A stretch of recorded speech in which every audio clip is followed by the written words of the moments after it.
Hi, welcome to TELUS STORYHIVE On Location, Revelstoke. I'm Robb, and we're live in Revelstoke with another incredibly inspiring episode brought to you by TELUS STORYHIVE. Today we're sitting and speaking with Jess Leahy, one of the creative minds behind the art galleries, the art gallery up at the hill, and an incredibly talented artist from Revelstoke. And we're going to dive into her history, her artwork, and what they've got planned for Revelstoke in the future. Jess, thank you for coming and speaking with me. Thanks for having me. No worries. Let's dive into who you are, where you're from, and how you became an artist. I'm Jess Leahy. My original name is Jess Craig. I'm married. I'm from Thunder Bay, and I liked art my whole life growing up, but I didn't become an artist till I moved to Revelstoke. I first was a hairdresser, and I was looking for something that I could make more consistent money because this is a hard job to make a living. And I just slowly transitioned out of that and started teaching myself graphic design and illustration, and then opportunities just came up and I took them, and it's expanded my art practice. I love that. So your current practice, is it still digital, or have you delved into paints and all that as well? I mostly these days I'm working in installation, so I do a lot of metal work, and then I also like to work at this festival that we have here every year called Luna Arts Fest. So we'll be making something for that. So I've got 2 installations on right now, and then I do a little bit of digital stuff. I really like to work in collage. But yeah, the installation stuff with the Ski Hill project, that's been my primary activity these days with work. Let's dive into that, because that is one thing that's like, it's a very unique concept. Like what you guys have created is not, I've never heard of it before, even in the art galleries, but the gallery on the hill is one that's like, I don't fully get the concept. It is a beautiful thing. So you guys have created a ski-through art gallery that can only be seen during the winter, Yes. basically. Yeah. And It's like that we call it the highbrow snowplow. So the art installations are hiding. There's no map. There's no social media.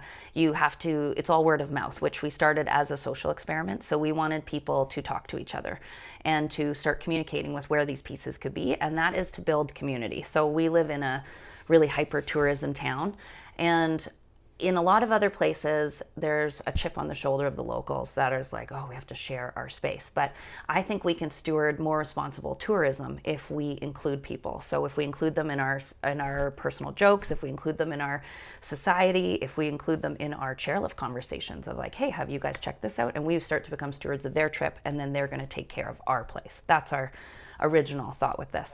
We're also both big fans of Banksy, and we like the idea of being as inconspicuous as we could. So when we started the project, we weren't sure if we could even make it happen, so we wanted to stay secret so that we could make sure we could actually do what we said we were going to do and not put a lot of pressure on it, because we're both pretty established artists.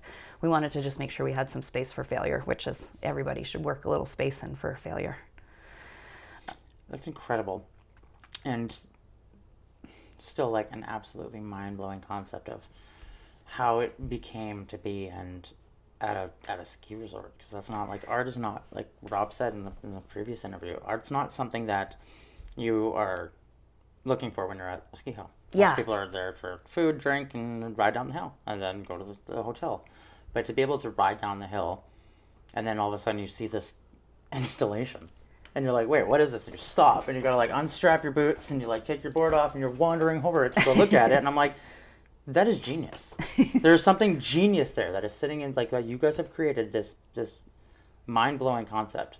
And I feel like it's almost like a Where's Waldo? Yeah. Right? Like, and so the roots are from street art, and in street art, you don't tell people where you've been. You sign your work with a handle that's not necessarily your name. It's all inconspicuous because you're going to get charged for vandalism. So it's that same premise. We actually did have permission, but only from a couple of people that knew we were up there, because we had to access machinery and that kind of stuff. So we had to just make sure we were being safe. But they kept our secret for us, very similar to Banksy. But the roots come from street art, and to just place stuff up there, like Ski Hill, if you guys are skiers, your ski runs in your small ski bum town is your streets. So just like the art alleys in town, you'd take the alleyway to avoid the tourism on the main street. Just like up there, you're going to take the bush to avoid the tourism on the main runs, on the blue runs off the top. So as you start going into the woods, then you start to come on our streets, and where we would visit with our friends, our secret powder stashes, that kind of thing. So we're inviting them in off the grid a little bit, so off the main flow of traffic. I love it. And the art pieces that you did for not only Luna, and all these other events, how do you go about doing those? Like, what is your preferred medium to work with? Um, Ideas is my preferred medium. So I get a lot of inspiration by different things in my life. So sometimes anger, sometimes excitement, sometimes love, all these like strong emotions. And then I like to visually communicate that somehow. So I often use toys. I often use, and I use different builders. So I'll use welders and carpenters to help me build my structures. And then I'll put something inside that's visually communicating something. And stuff I like to visually communicate is that there's more than that meets the eye. So basically inside, I like to make the forest alive. So one of the installations I did for Luna, I put giant eyeballs in the trees down Main Street, and that gave every tree a face. So all of a sudden when you look at this tree, it's not just a tree anymore, it's this character down the whole Main Street. And so now all of a sudden these trees have souls. And another one I did were these gnome homes, these big mirrored containers with gnomes in them. And it looks like when you open the little door to them, you're looking in a tree.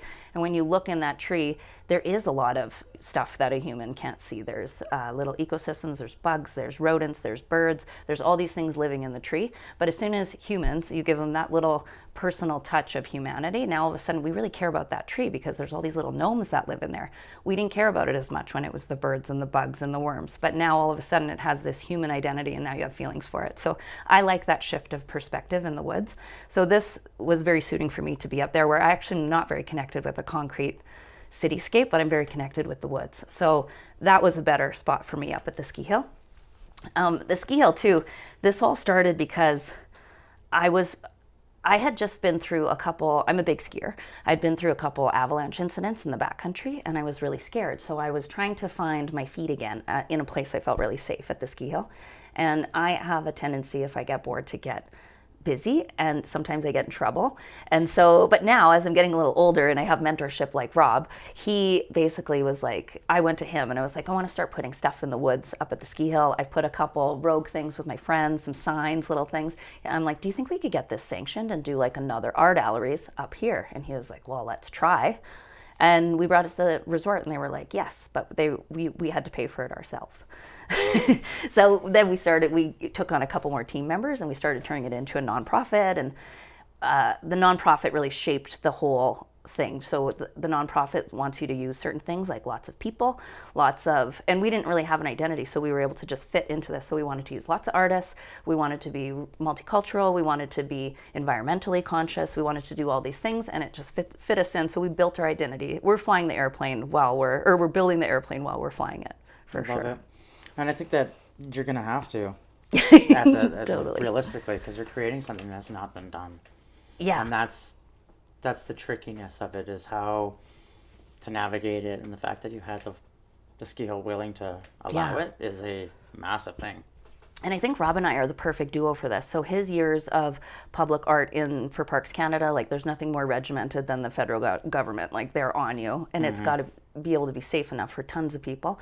And then my husband, Troy, was the original avalanche forecaster at the resort here. Okay. So I have a very wide blanket of knowledge of their safety protocols and expectations. So we were able to just fit in perfectly. I love it. And your art, it reminds me of controversial, thought-provoking pieces. Oh, I'm getting more like that. I'm getting more political as I get more confident. I love the concept of the home. Oh, that awesome. looking in and like, oh yeah, no one cares about trees until like you said, you give it a gnome and you look inside and realize like, oh wow. And I think that's the thing, as we society is so disconnected from nature. Yeah. And you guys being surrounded by absolutely stunning, beautiful BC nature. Yeah. Revelstoke has a definite different vibe than most other areas I've been to. Even like Nelson and stuff. Like I always thought Nelson was the I hate to say this, the hippie capital of Canada, because it's like the best vibes and all The that. kooks But, of the coots. Yeah, but coming here, I'm like, something different about Revelstoke that has like probably become my favorite place in Canada. I think we're all like creatives from bigger places put to pasture. Like we've all ended up here from other places and tried to make it work, a lot of us at the same time, which I think it might be the zeitgeist of Revelstoke, is that you have all these people that migrated here around at the same time, and then you have this collection of people, we're all in the same demographic, we all like the same stuff. And but we all are a little different. Nobody's competing, which is really nice. I think that's what makes this nice vibe, is that we're working together and we're all independent enough that we all have space. Well, even if you do see, for example, there's Lee's piece. Lee's piece down in the art galleries where it's like the balloons. And she worked with, collaborated with the other artists, the meadow artist, her friend. And right across the alley is the stained glass artist who I was supposed to interview. And two glass artists, same area, completely different styles. And it's nice to see that there's like, even if it's maybe relatively the same style of art, it's not not competing. Same medium, but so different. So different. And that's the thing, is like Lee's work is so different than, I can't remember her name right now. Oh, Kelly Hutchison. Thank you, Kelly. Her work is stunning. Yeah. And like I grew up with a mom who does stained glass. And then in the past few years, I've met a friend, Mike, who is like a master level stained glass artist. And he just like, he did it as a passion out of his house. And he's built like thrones that you can sit on with the Iron Maiden album covers.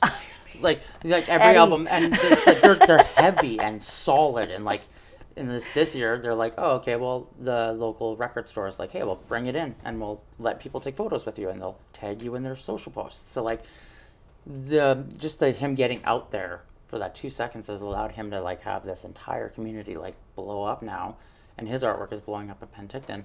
So he's doing these what he's done is he comes up with these little treasure hunts where he'll put a little piece of his stained glass hidden somewhere and take a photo of it and post it on social, and then somebody got to go and find it. So he's been doing this for like 2 years now, or maybe longer. But this year I'm seeing the engagement happening versus last year, where it's like a handful of people. It's like the entire community is like, oh, we gotta go out and get it. Yeah. So it's like, it's nice to see Penticton finally supporting their local artists, kind of like Revelstoke does, because it's so important to support your local people. It's already such a hard job. If you could just pick someone from your community, that's a great way to steward arts in your community, if you have the power to be the person picking. That is very true. With the LunaFest, being active in the LunaFest, this is one that we've spoke with a lot of people about how amazing it is, but not one of the people who works with it. So to be part of that festival, how has that experience been? Luna is like a reality TV show. It is like a pressure cooker. It's like one of those cooking shows where the chef comes by and is like, yells at you, and you have like 30 seconds and you're on a time clock. So art is never categorized this way, or at least in my versions of living art, it hasn't. There's no other place that you have a deadline like this in a show that's this big, and an outdoor interactive show. So most shows would be at a gallery in a contained setting, and this is like 8 to 14,000 people at night, and you got to be there at 6 set up. So, and the funding is great, and they've just switched to a sliding scale, so that's really helped. The first couple years, the budget was enough to just get started, but I got really, really lucky. And because it's such a community event, it wasn't just artists. So I got teamed up with Robb as a mentor, which was amazing.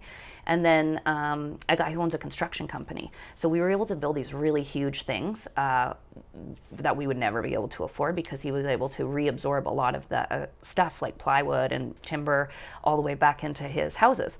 So the first couple years for me were pivotal in my career. Like, if just getting 3 installations under your belt, now all of a sudden people take a chance on you. You have a little resume. And those first 3 years were huge. And they really launched my installation career. So I had just messaged Luna when it was starting, and I was like, I want to participate. I'm an illustrator. I don't know what I want to do. And they teamed me up with these guys, and we did one. And then, every year we worked together for 3 years. And then it was COVID. And then we took a couple years off. And then I worked with a couple other artists working in metal, or what else did we do? I worked with 6 artists on one that was so fun. We did blown glass. So Lee, Kelly Hutchison, we did, it was called the Pika Booth, and it was this little square mirrored container. And in the sky was hand blown hot air balloons. And below was stained glass mountains. And in between was Kyle Thornley it was a fusion, some blacksmithing to make all the stuff work. and you could look into this infinite mountainscape with hot air balloons inside this little 3-foot by 3-foot box downtown, those little kiosks down. So that was a really cool one. I think one of my favorite things for Luna is working with other artists, because it's quite a lonely job. Like, it's just me in my little home office usually. So to be able to collaborate with 6 other people that speak your language and make something with them, there's just, with money that somebody gave you, there's nowhere else you can do that. No. I've described it before as sport art. It's like extreme art, Luna Art Fest. I like that.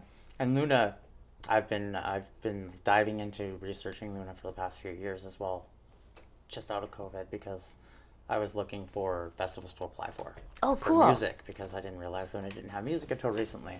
And you see what it looks like online, like on the website or online with promotion, and it's so striking, like visually striking. Like, there's just something about what you guys have created that's just like mind-blowing. You've got to come. It's crazy that night. It like affects all your senses. So there's lights everywhere, there's smells, there's sound that's like drums. You can hear like a drum band down the street, but then you have this like performance that we would never get in a small town like this, that can only come for a festival that has like 15,000 people, even with our awesome performing arts center. So it's just like, for me as an artist, it's Christmas. It's like the best night of the year. It's so fun, and everyone's finally into the stuff you're into. Like, in my life of art growing up, it wasn't until these last like 10 years that anybody cared what I was doing. I was just doodling in a sketchbook or painting, and most of my life it was kind of nerdy, to like being a book nerd, to go home and work in your sketchbook.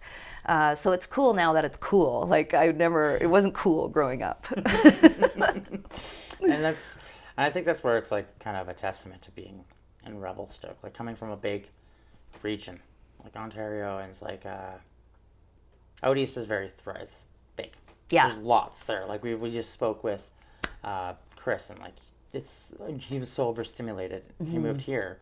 He didn't even know he was going to move here. He literally came and visited, and then he stuck, because he's just like, you don't realize how overstimulated you are in the city. And I kind of realized the same thing moving from Kelowna back to Penticton, and getting out in the mornings and going for a nice walk to see what the beach is like, something I've never done. Even being from a beach town, I never woke up early to go for a walk to enjoy what other people, like, people paid thousands of dollars to come do the same thing I do, and I just took it for granted, kind of a thing. So it's nice to see that Revelstoke has this like thriving arts community, and it's built off of people who moved here, basically, like found their niche here. Like, even Robbie's like, yeah, we came as snowboarding bums and never left, and it's like, that has something to say about the region. Yeah. There's something about Revelstoke that is like a magnet for creative people who want to make a difference through art. I have a theory. I feel like Revelstoke in the last 15 years has had major gentrification. It's changed substantially. And I moved here in 2007.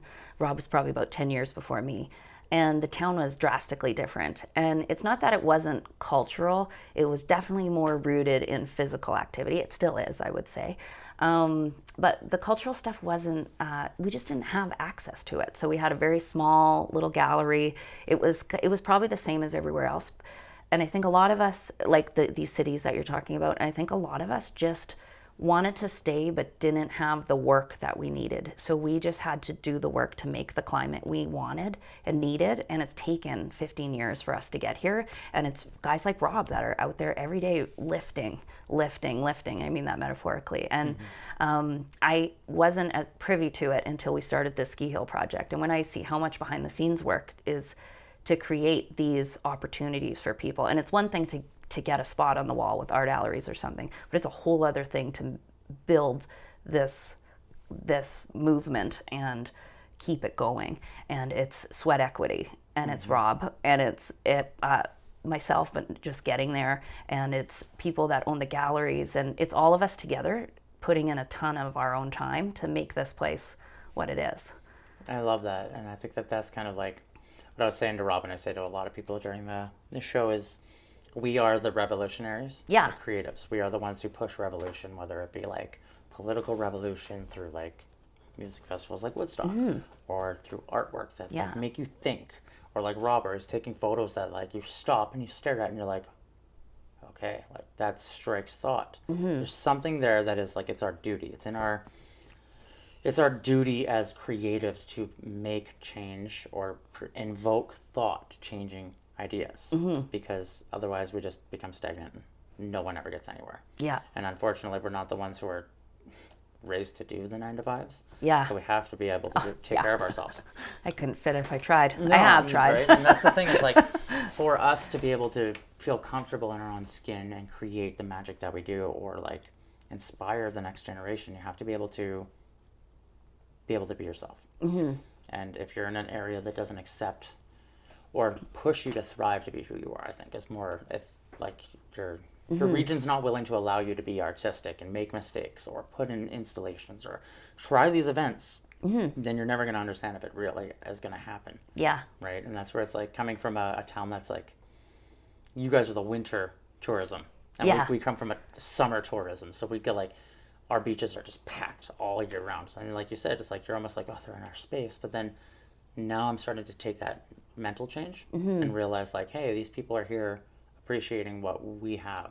Yeah. What can we show them that is Penticton that makes them want to come back besides the beaches? Yeah. And that's where for the last 5 years I've done music and like putting on music events and like festivals and stuff, and bringing in tons of bands from across Canada to allow them to see the beauty outside of the summer. And they're like, oh man, these festivals are so fun, we'd love to come back. And then it's like, you're just building that community that you said. And I think that community is lacking, mainly after COVID, because we were all secluded for years. But for artists to get back out and be comfortable in society has become, you have artists who are very scared to get back into it, and you have artists who are like, get me out there right now. Yeah, I need to go.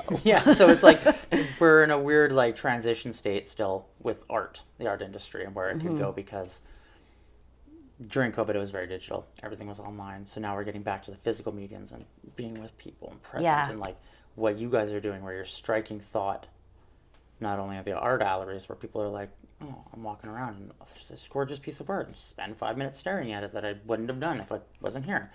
Or going down the ski hill and taking 2 seconds away from the normal run to be like, oh, whoa, there's something really cool hiding there that I would not have noticed. I think really changes people's perspective on what is possible in the arts industry. And I think you guys are kind of like pushing that revolution. I think that perspective shift, basically something Rob and I both do, we're not trying to get you to come see the art. We're trying to intercept the art with what you're doing. So we're coming to you, and we're just going to put it in front of you. And if we have something that connects you to something else, so storytelling for us, we'll use a lot of our sports or our location. So we include that as a silent participant in the artwork. So now all of a sudden you're rooted. So which piece could I explain? Well, the whole ski hill project, where you're interrupted by art on your run. That's the point. And then it's even better if you can have something that integrates nature. So my first acceptance into this world was the gnome on the webcam. The Revelstoke Mount Resort gnome is my first piece of public art, and still my broadest reaching piece of public art. And it was 2008. It was the first webcam in the ski industry, and my husband was the forecaster, and he had this little gnome, and he's like, will you paint this and put it in front of the screen? And I was like, yeah, sure. So I just painted it to look like him. And then within years, this guy has taken off, and now he's like our town's mascot. And you see this gnome come off a lot in my work. But that was the first time I really noticed how art can change perspective. So now everyone in town looks at this little gnome on a powder day, and we're all meteorologists. Everyone knows how many millimeters we're getting. They know what the wind was last night. They know all these things about nature that nobody was paying attention to until you put this physical being in the camera. And now people are like, the gnome. But that same thing, we just added human-like features to the environment, and all of a sudden we've intercepted you and changed your perspective. So that perspective shift of trying to get in front of people and not come out of the traditional gallery methods, that's been our main thing. And what a great place to do it. It's like the outdoor capital of Canada, and we're putting art in the outdoors. It's funny, I keep calling it the arts capital of Canada, because that's how I feel like. I love this. I feel like the transition is that you guys deserve the title. Yeah, get down. bent, Montreal. Yeah, just kidding. No, but it's true. Like, I genuinely feel like there's something magic here that is just like, it's hidden, and it's like almost you don't want to expose it to the world, because then it just gets what happens. Just Can I make it. tell you about my 100%. Luna installation for this year? Yes. I'm tackling over tourism. So I was just in the Rockies with my mom, and we went to a couple of the different places. It's bumper to bumper. You're in like New York City, but you're in the most remote Canadian Rockies you can be in. And over tourism is becoming not a problem, but it's on the horizon. You can see it coming here. We're lucky we're a bit remote. So this year, I call it tourism on ice, and we have a huge ice machine, like one of those ice machines you'd have outside of the gas station. And when you look inside, I do a lot of these mirrored containers to give you illusions of infinity, and I like this small container, and you look into this infinite vista. And inside is going to be the longest lift line you've ever seen in your life, with a little ticket booth lift tickets are like $1,000 and lifts everywhere, but you can't actually see any mountains. And my little lift line is going to be all Lego people. And basically it's called tourism on ice because we're putting tourism on ice. So we're putting tourism in the ice machine, and we're going to slow it down so that when you look in, you're haunted by your future and you're like, oh, I don't want to wait in that lift line. So that's this year's tackling of over tourism. See, and that's where like I love the way your brain works, because Thanks. you've got this like, this is where I was like, it's almost controversial but thought-provoking installments that make people want to be like, damn. Yeah, I don't want to wait in that line. Right? Like, yeah, and, like, and that's the kind of art that I've always really admired, is that like anyone can put paint on a canvas and call it artwork, but to like strike thought Yeah. and make change is what art truly is. And I feel like that's where I keep talking about like fluff pieces. I'd like to dive into more like controversial or like thought-provoking subjects, because like getting your brain to move is not a bad thing. Yeah. You know what I mean? Like we all should be using our brains more often, realistically. So what the art that you're creating is allowing people to do just that. Use their brain to think in a different perspective that 99% of the chance they probably wouldn't have thought about.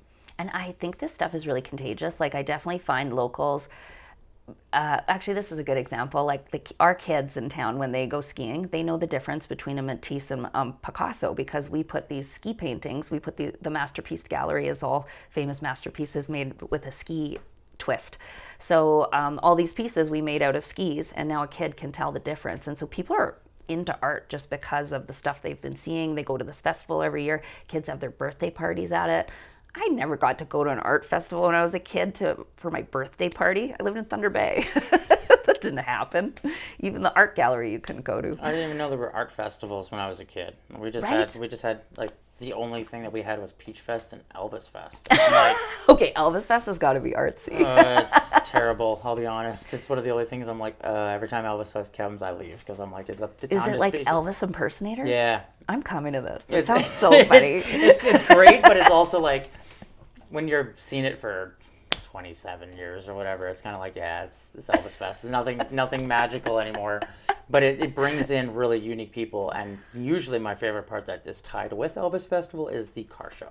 Oh, so you get like cool. these classic cars, and the whole beach is lined up with like hot rods. Oh, I bet people dress up. Oh, it's so nice. Yeah, you get a lot of pinup girls out there, and it's like, it's a really cool, like, that's where I like that culture of Penticton, because it's almost like classic hot rod biker mentality has always kind of been there. And Yeah, that's like it's how part we of your grew up. roots. Yeah, so it's like Penticton is very like it's its own like climate, it's its own beast. And that's where it's like I kind of loved Kelowna, because Kelowna has the beach capital vibe, but it's also like the music capital of the Okanagan. Like if you want to be a successful musician, you don't go to Vancouver, you go to Kelowna, because it's cheaper and it's easier to get around.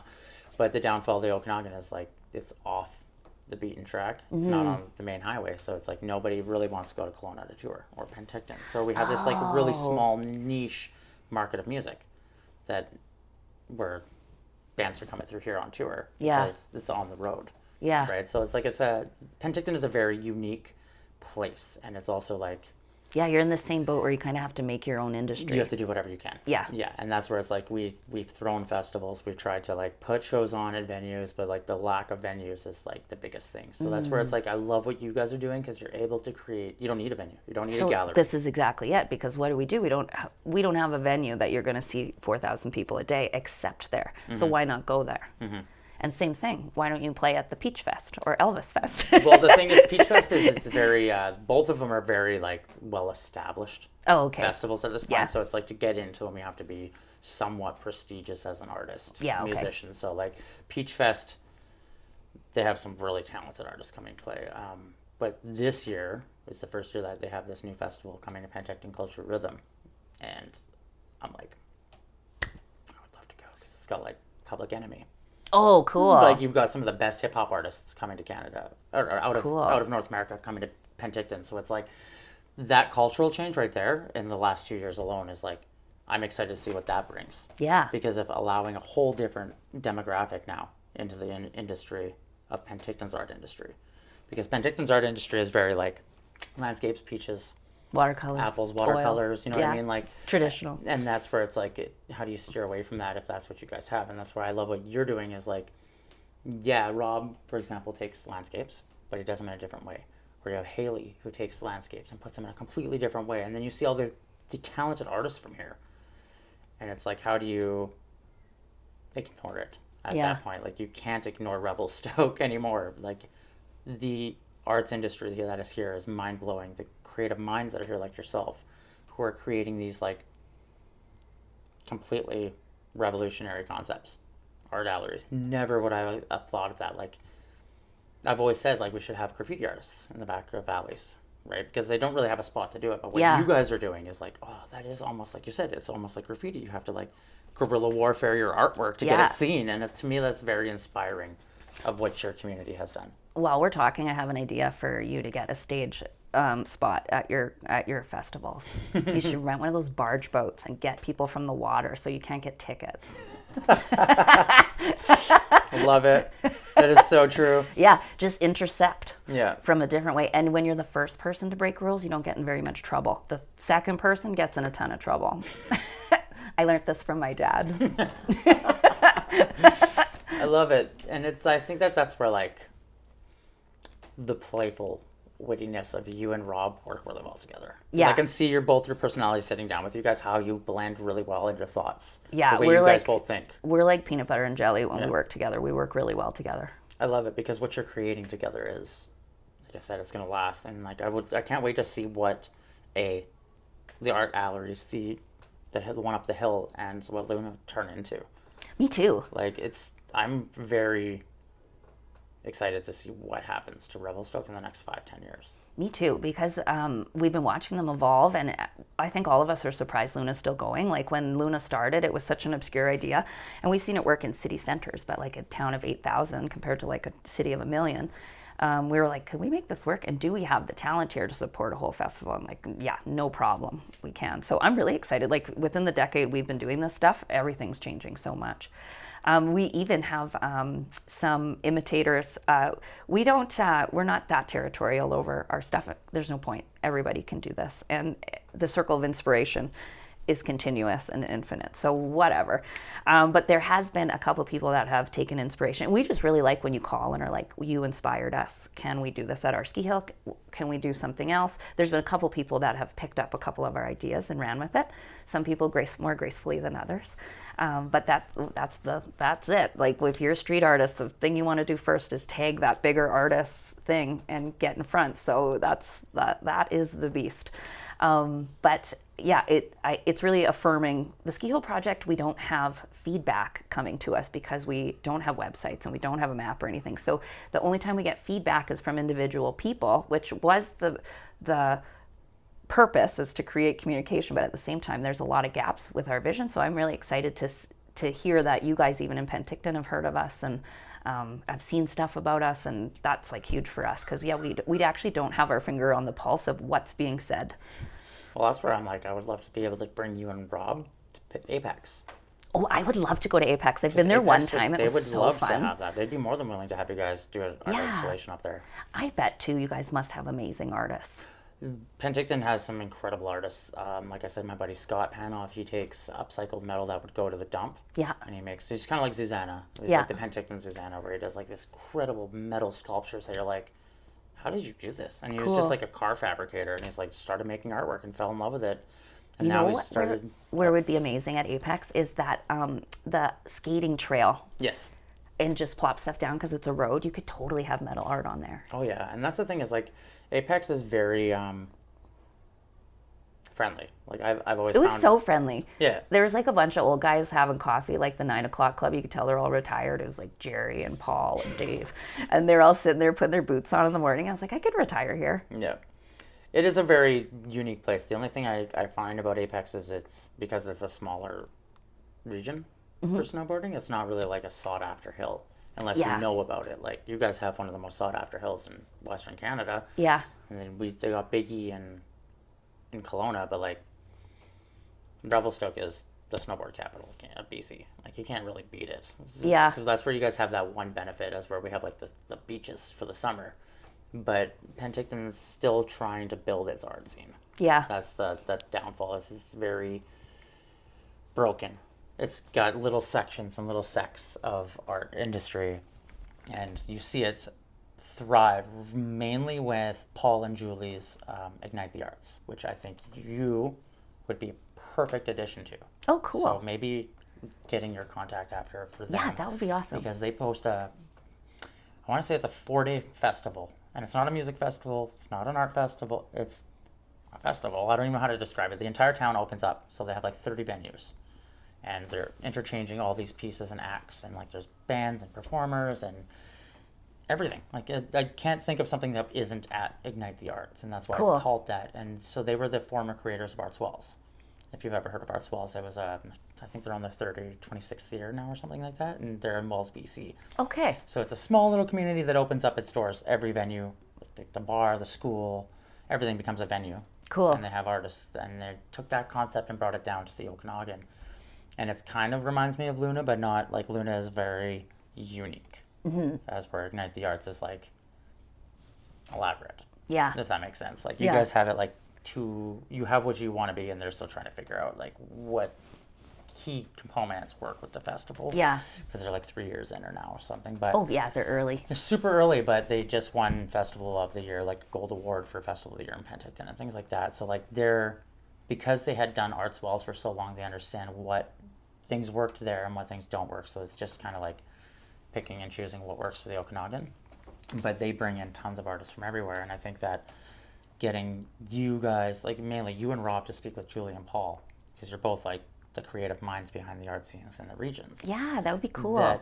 That would be the perfect way to combine how to merge the two scenes. Yeah. Because that's what Rob was saying. He's like, I'd love to be able to work with some Penticton artists. And it's like, the art industry, we're very closed off. Yeah. Like, artists were scared to talk to each other unless you meet each other in person. They're not going to Yeah. go your way to reach out to somebody and be like, hey, I really like your work. We should collab. Yeah. It doesn't really happen like that unless you're in the music industry.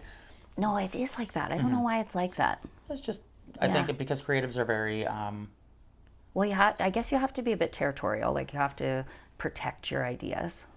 yeah, especially as a painter, because you don't want to Yeah. have like somebody who's same skill set do the same thing and get famous for your concept, right? Oh, I know that well. That's exactly. So it's kind of like, how do you navigate collaborations in art world versus where collaborations in the music industry is Yeah. well known.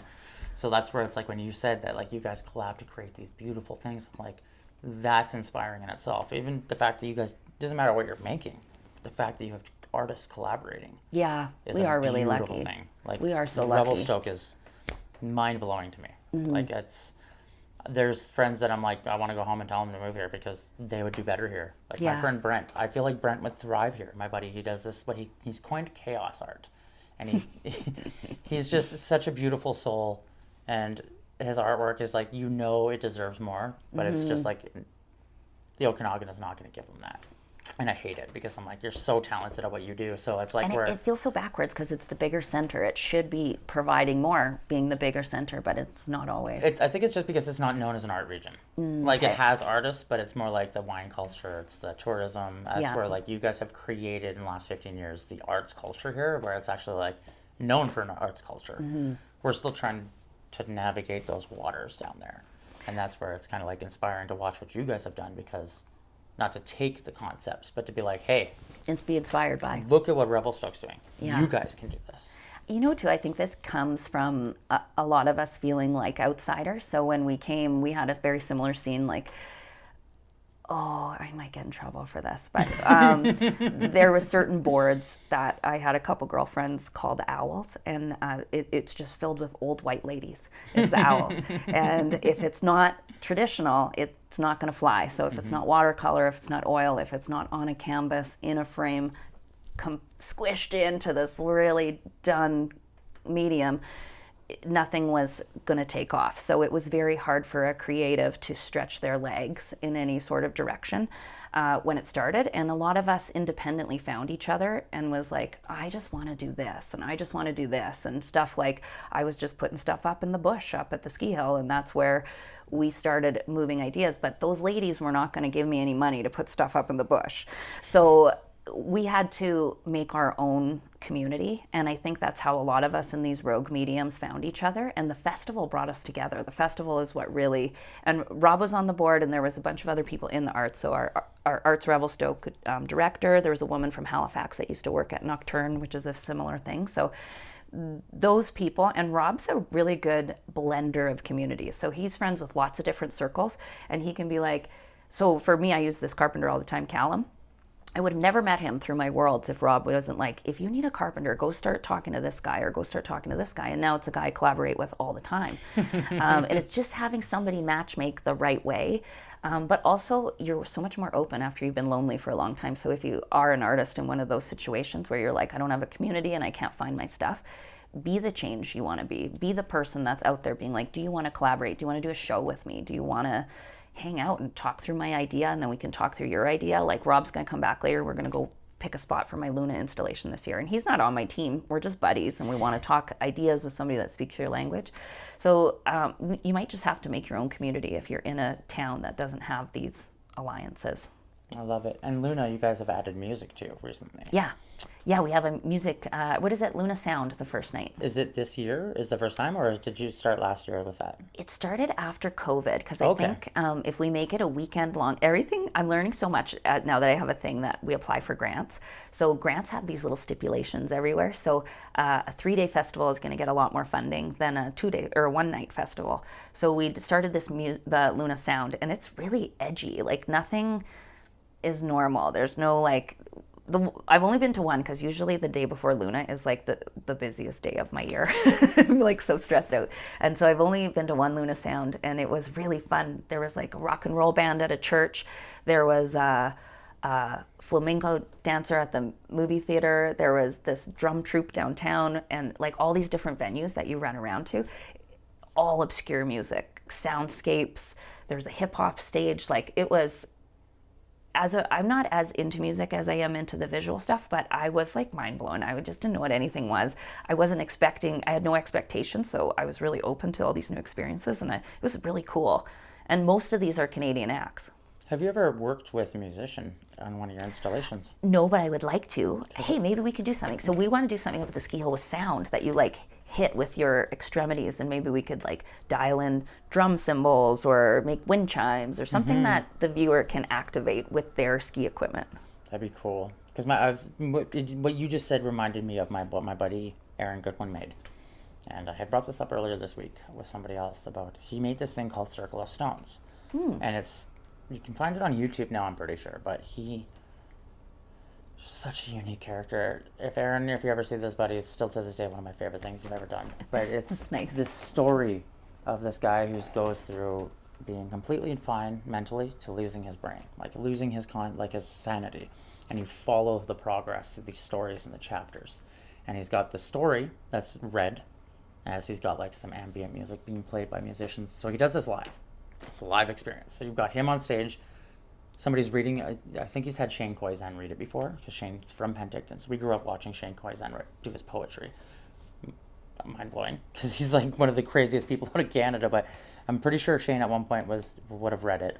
And Aaron has the band playing the music in the background, and he's made this story of this guy who goes through like the different stages of insanity, and to the point where he completely loses his brain, and he's like not the same person at all. And you go through this whole process of this story, and there's like the music and the visual being projected on top of everybody on the stage, and you're just like, it's an experience. It's not a performance. It's not nothing will ever, like, there's no words that can physically describe what Aaron has created. Yeah. And I feel like that's being a visual artist and having like these abilities to work with like other visual artists and musicians that are in the region, there's like so much opportunity Yeah. that it's like almost endless. But it's like, how do you do put the pieces on the paper? Yeah. Because that's where it's like the most difficult, and that's where it's like it's extremely inspiring to see what you guys have created here, just out of concepts of what needed.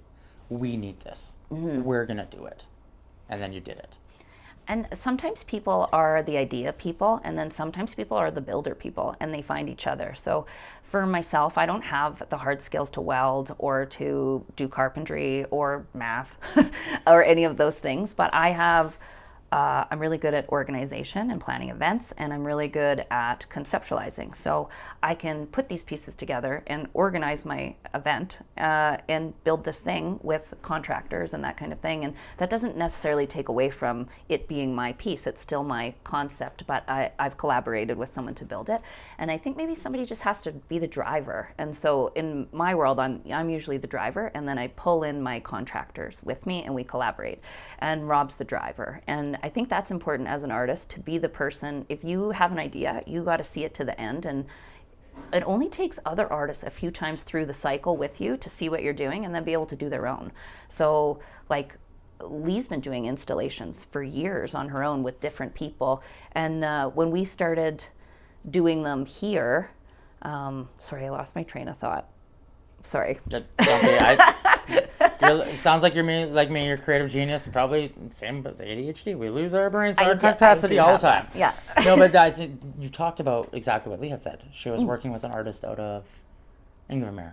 Yeah, is this the one? I think this is what I was metal artist. Yeah, that she works with, and she made this cool chandelier thing, and she did that one, and then she did the Pika booth with me, and now she's doing this amazing stuff, and she's doing it on her own, and she's driving. So she just went to this glass show in New York and walked a runway in a dress she made herself out of glass. So, and I'm not saying that like I started her on this mission. She's so creative, and she's doing all her own stuff, but I think all of us with this Luna Festival just got our feet because we were able to go through it a couple times with somebody else, and now we're driving.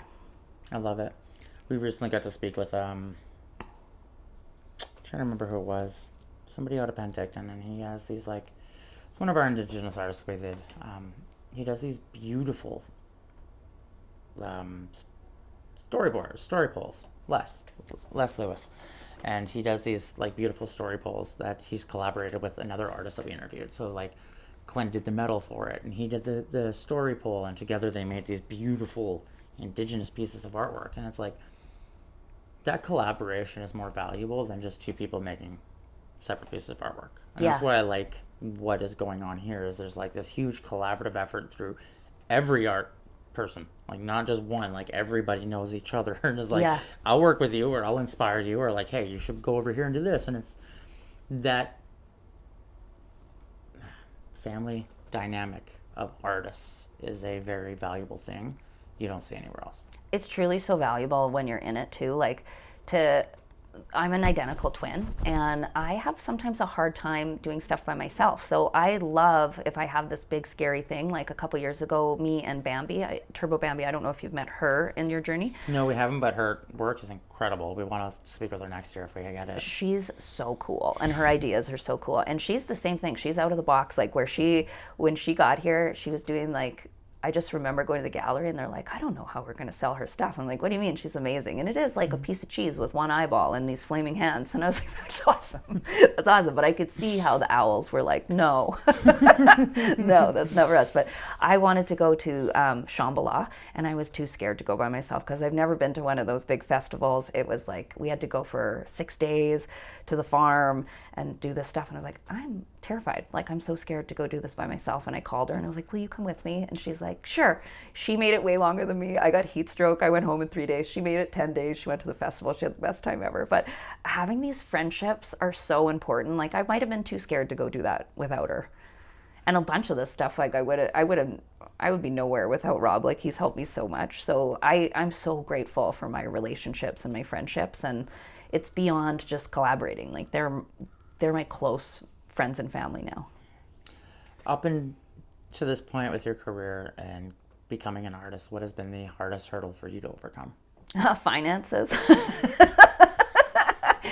I always have enough money, but never at the right time. You get paid crazy. You're all over the place. So it's really hard to live in a society on a 2-week schedule. Like, how do you make a car payment, or how do you pay rent every month when you get paid once a year? And you might get several $1,000s at one time, but you just got that and nothing for 4 months. So that is very hard. That's very hard. That has been so helpful with mentorship with other friends being like, hey, I got a gig down here. It's really good. It's been lucrative. Come over here, and references, that kind of thing. So that way friendships have been really important as well.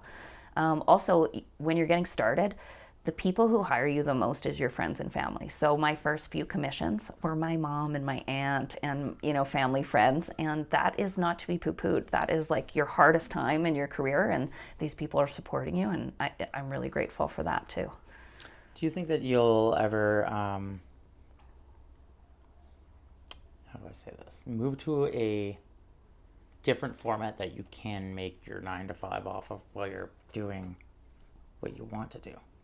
So like maybe go back to painting to put out some paintings and sell them, or maybe even turn what your ability, what your skill set is, which is creating these concepts and managing them and becoming like an event coordinator for Shambhala, or for somebody like these festivals that can push you to do what you want to do, but then you're not stressing, kind of a thing. Because that is the hardest part as an artist, is like, how do we pay ourselves? Yeah, totally. I have a very hard time sacrificing lifestyle for money. In the same way. Yeah, so I have a hard time, like, I just don't, and this has been a problem with me working 9 to 5 in my life. I can't keep a job because I don't want to go. So I have a very hard time making those kind of sacrifices. But I feel like in my career, I've just got out of the tree line and I'm in the alpine, and I'm okay now. I'm seasoned, and I know how to do this a little bit, at least, that I can like figure out. And yes, of course, I know the roads I have to go down if I need money, and I can go and do that. But it's not what's calling my heart. Mm-hmm. I'm hoping what's calling my heart. So even though I could maybe go, one of the art installations up at the ski hill is the girl who runs the farm decor at Shambhala. And when I look at her job, you have to be so passionate about the music, the festival, the people. And I don't have that piece, and that's imperative to being able to run a festival well in the arts. And I think the ski hill project, I do have all the pieces. And so I really hope this takes off to the next level, and we can make this our event that we run ourselves, that we created for ourselves, because we fit so well in this one. So I could see myself doing that up there more. And I really like working with other artists and in a big team like that, because my regular practice is a little slower. And then I'd like to keep my personal practice. I would love to just do my own stuff at home, and maybe do a couple hours of whatever I have to do up at the hill, and then come home and work on my own practice. I feel like the stuff I would love to ditch is more graphic design, like heavy one-on-one clientele stuff, where you're creating their image and brand and all that kind of stuff. There's a lot of pressure on that, and I would like to only do that for people I really truly know, because it just pours right out of you. When you don't know someone, it's really emotionally taxing to try to build from nothing.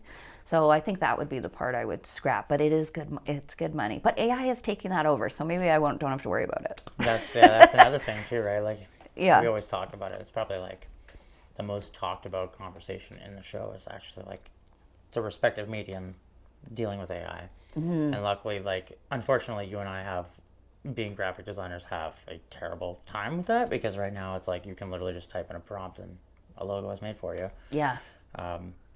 But at the same time, there's like, graphic design is a very easy one, and very easy to navigate in that sense. It's like, you can still find clients no matter what. There's always going to be clients for graphic design, even if they don't want to pay you as much as you're worth. But I wonder if there's a way to get, like, what happens to your installations after they're done?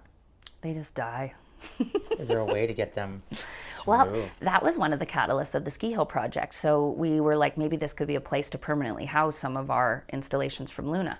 The one thing with the Ski Hill project is that you have to consider the environment so much, and the stuff that you make for the night at Luna only has to last 12 hours. So typically it's not made to withstand a season or two up at the resort. But that was why we started doing it, because we're like, maybe this could be a home for it. And then a couple of my projects have got extended, so it was built well enough that we could, like the Pika booth stayed up for 4 months downtown. So we've had a couple exciting things like that where it lasts a little bit longer. And I'd love to do more permanent art. So the permanent stuff right now is the art galleries. And I was on CIBC, but I got kicked off, which is okay. Whatever. I'm on the art gallery now. I made it specific for there. That's so funny. Yeah, that's okay. Getting kicked out of the bank is kind of cool. You know, if you're going to get kicked out of somewhere like so, I don't know,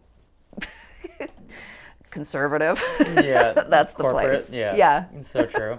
Because Penticton has, like, for example, Penticton has dedicated spots along the beach on Okanagan Lake. Oh, for yeah. artists to have sculptures put, or different displays and they do it.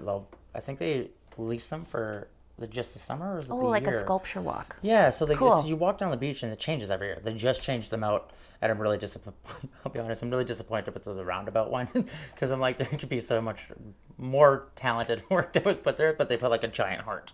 An anatomical heart. And it's just like it doesn't suit Penticton at all when you've seen what's been there before. But to have like maybe a smaller version of it in like the art gallery or some of the restaurants, and having like your installments brought there and then trading it out to a different one. Like that's kind of what Mike is doing right now with his and Scott with their work. So like Scott's got some of his work in restaurants, and then it'll go to a restaurant in Oliver, and then so people are seeing it, cool. and that's kind of what the Penticton artists have to do. Yeah. It's like they're getting their stuff into different areas so that it can get visually seen, so that their name can grow.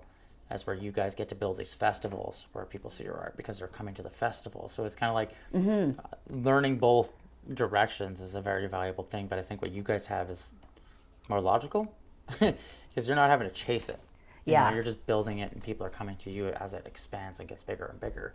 So as an installation artist, there's a stream that's very similar to musicians, where you would build your piece and then you hustle gig to gig. So then I might try to sell that piece to Base Coast. I might try to sell that piece to Shambhala. I might try to sell that piece to Luna. Maybe Calgary, they got an event. And if you can bill at each of those, then that's great. That one piece of art might make you 20 grand or something like that. And all you got to do is drive around and bring it to these places. So that's something I've considered, but I haven't really done. And then these sculpture walks are very similar. So Castlegar has a really good one. And then like we have one location for a Castlegar sculpture. And so whatever doesn't get bought there rotates around and goes around to different places.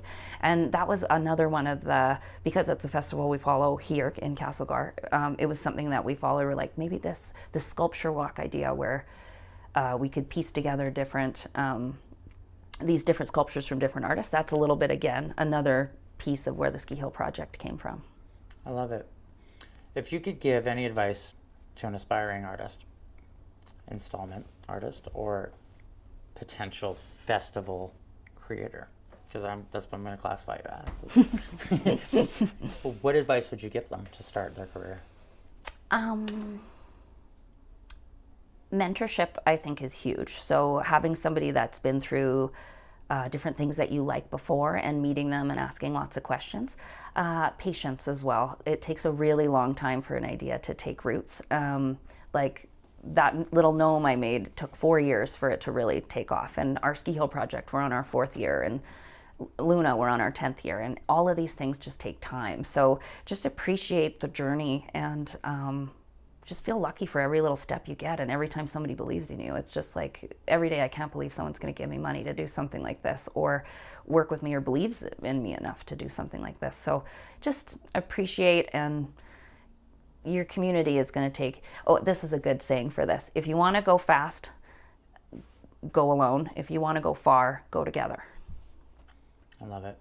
Because I think that kind of wraps up the reach in my eyes, like how Revelstoke art community is. It's like you could technically do it by yourself, but I could have that mural up and we could call it a day and bam, I got a mural on my resume. Or I could make a mural festival and we could create some energy and make culture together. It's been an absolute honor getting to sit and pick your brain. I know. You guys got to come back. We'll take you on a tour. I would love to. I want to thank you again. I love getting to sit with creative people like you who have the same thought process about like, if it needs to be done, you do it. Be the change you want to see. Like you said, my favorite quote, which is exactly that. And I think that is what we need more of. It's people like you who inspire the next generation. That's to so nice. Want to Thank be you. creatives. You know what I mean? Like Cool. you're showing the younger crowd of Revelstoke there's a different world than a 9 to 5. Yeah. And I think that is the most valuable lesson you could teach any child. Yeah. 9 to 5s suck. Children, don't go to school. Well, Just Jess, kidding. I want to thank you again. You're welcome. Like I said, it's been an absolute honor to meet you and pick your brain. So Yeah, nice to meet you. I can't wait to come back next year and later this year to see what Luna does. Oh, you're coming back for Luna. I'm Sweet. pretty much set. I'm pretty sure I'm coming because it's in September, so I may as well. It's so fun. Yeah. Yeah. So I'm excited for it. And if you'd like to be a guest on the show, there will be a QR code at the bottom of the screen you can scan. It'll take you to a form to fill out, and we'll be in contact with you. From everyone at TELUS STORYHIVE, I'm Robb, and we'll catch you guys next time.